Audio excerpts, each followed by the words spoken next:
governance kicks in.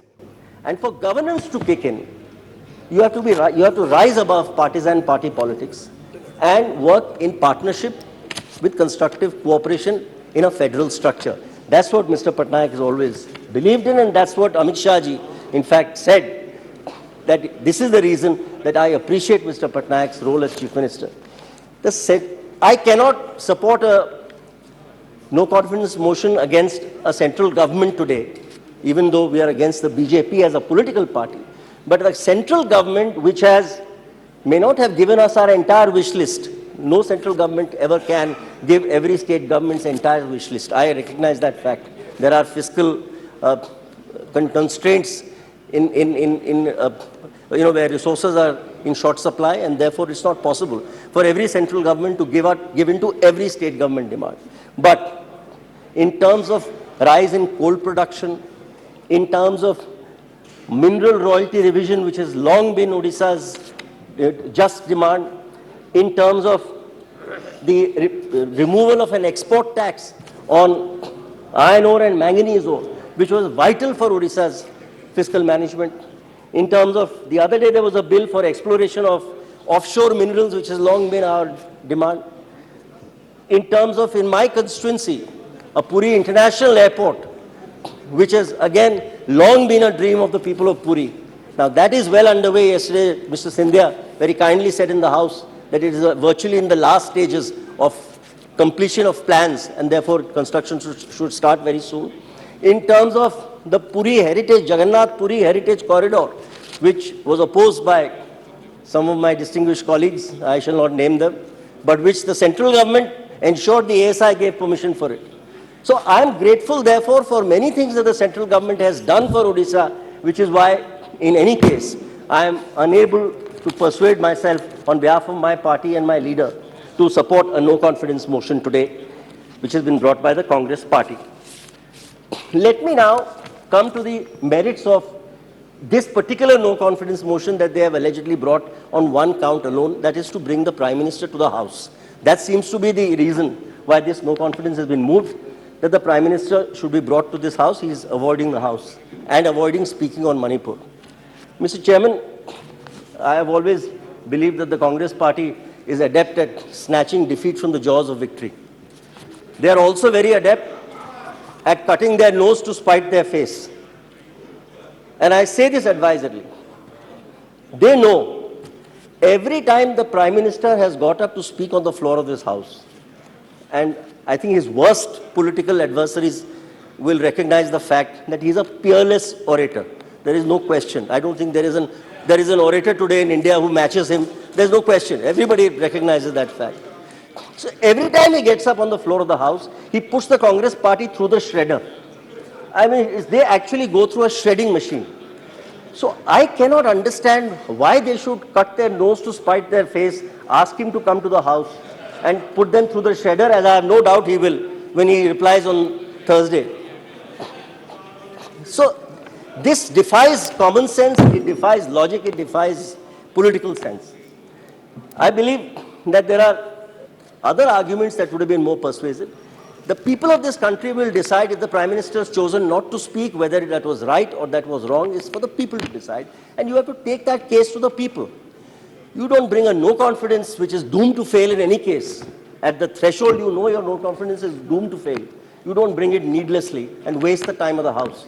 You don't disrupt the House needlessly when you know that the ruling party likes nothing better than the House being disrupted so that bills can be passed in the din. So ministers are happy not to answer any questions in question hour. This is, for every ruling party, this is a dream scenario. They let the opposition disrupt parliament so that we can go home and sleep happily. So therefore, this kind of disruptive politics has not paid dividend in the past, and I have no doubt that this kind of disruptive politics will not pay dividend in the future. As far as Manipur is concerned, I have to say that the Honorable Home Minister had called an all-party meeting. I was one of the members who was present there on behalf of my party. It was an exceptionally detailed analysis which was given to everybody. The Congress party was represented there by Shri Ibobi Singh, the three-term former Chief Minister. All the other parties were there. And we were given a complete kaleidoscope, really, of what has gone wrong in Manipur. And these are legacy issues. Manipur is not the result, today's conflagration in Manipur is not the result of the last 10 years, let's face it. It's the result of almost 50 to 60 years of strife in Manipur.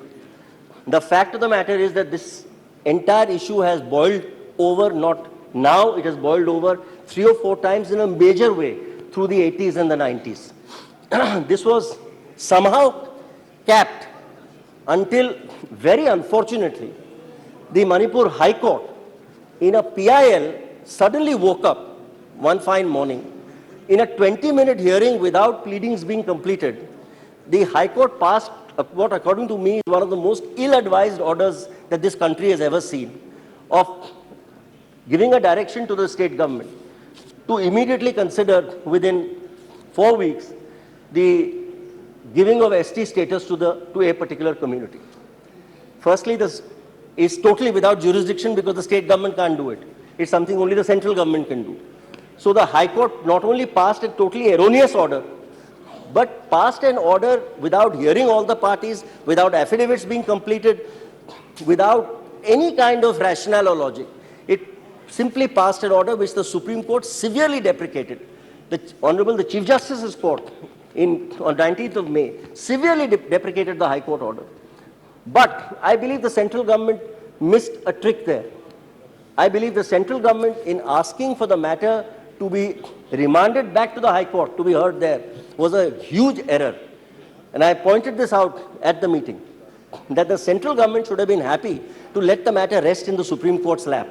Because we have seen that the people of this country have great faith in the Supreme Court. Look at the classic case of Babri Masjid, Ram Janmabhoomi dispute.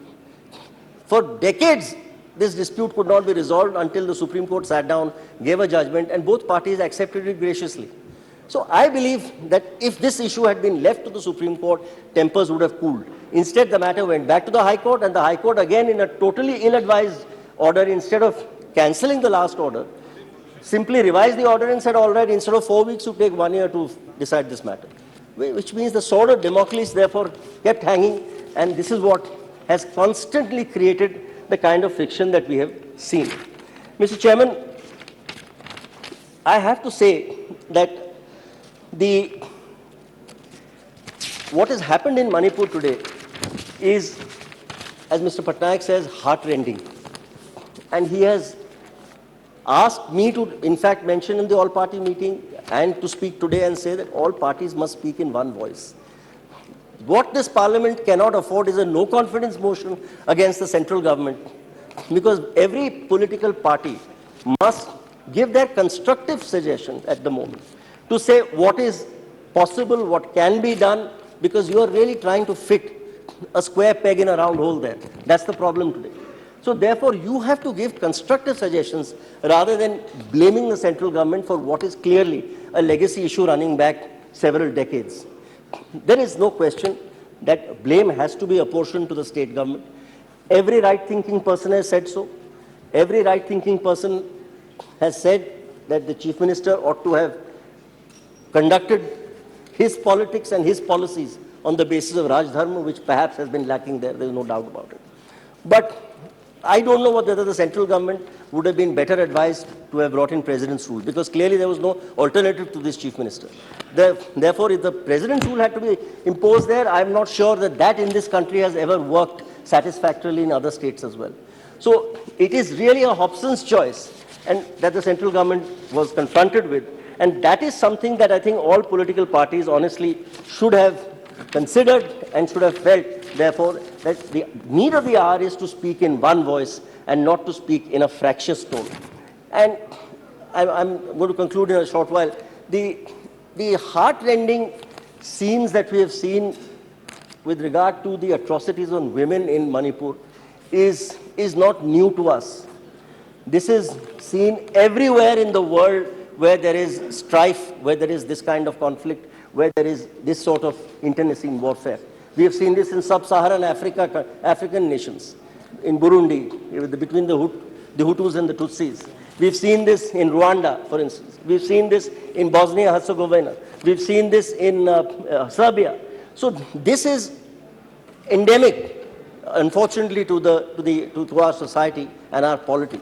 And therefore, I come to this one seminal issue, that the way forward for women's empowerment is again what Mr. Naveen Patnaik has been repeatedly requesting the central government to bring in the women's reservation bill. And I think that is one area where the central government will be seriously remiss if in the 17th Lok Sabha they don't do it, because there is a full majority. In fact, there is near unanimity. Today, all shades of political opinion in this House and the upper house are of the same opinion, that there should be women's reservation in the state assemblies as well as in central parliament. Because that is the kind of empowerment we need for women on the ground level, at the cutting edge level, at the grassroots level, to feel empowered, to feel that they have an equal stake in society, and for men to therefore feel that, look, they are now our equals, they are in a as powerful position as we are, so therefore we should treat them at par. So, Mr. Chairman, this is something that I would seriously on this occasion, if there is anything on which I feel that this government, I think, lacks the confidence of this House, quite frankly, is that they have not brought, despite being fully empowered to do so, the women's reservation bill so far. We have now only one more session of Parliament after this, which is the winter session. I certainly plead and urge the Prime Minister that he should bring in the women's reservation bill, have it passed unanimously. It can be done in 15 minutes in the lower house and the upper house. Parliamentary Affairs Minister is here. I have requested him personally many times also. But they're saying that it is lapsed now. Because I know it should not. I don't know, I was told. But in any case, so that is one of the things that we need to seriously consider. Now, therefore, for a number of compelling reasons that I have mentioned, we are completely unable to persuade ourselves on behalf of the Biju Janata Dal and Mr. Naveen Patnaik to support this no confidence motion. I have no doubt that it will be resoundingly defeated and it will be rejected as it ought to. And unfortunately, I think it will not at all benefit the Congress party to have brought this no confidence at this point of time. Thank you very much, Mr. Chairman.